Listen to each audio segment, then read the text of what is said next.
You got something big for me to play with, baby? Oh, well, you already see it's out and I'm standing at attention. Think it's time for a 21-gun salute?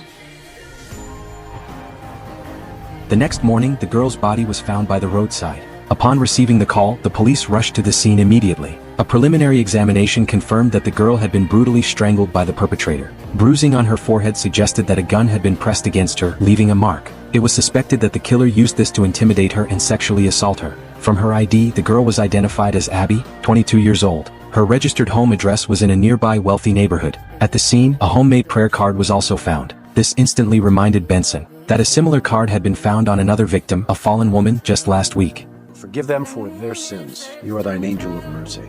And our perp is the angel of death.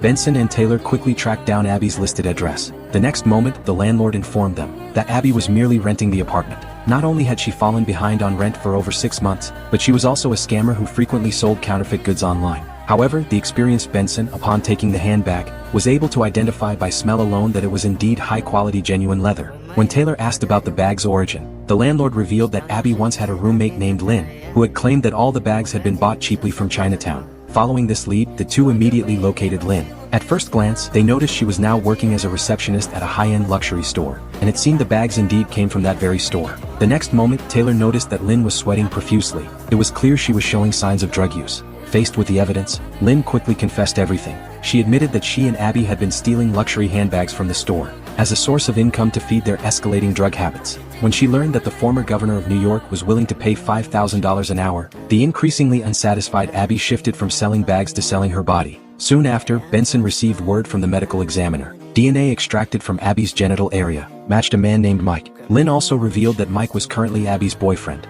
He sounded like a real weirdo. How so? He was paying Abby big bucks to lick his gun.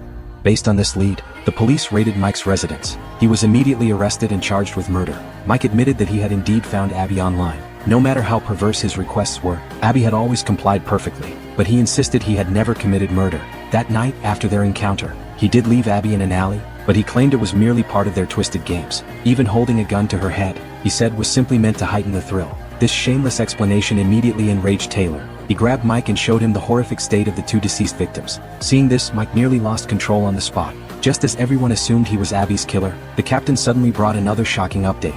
Just 20 minutes earlier, another prayer card had appeared. The only fortunate thing was that this time, the victim had only been temporarily strangled and rendered unconscious. Though hard to accept, there was no denying that Mike was not the killer in this string of twisted murders.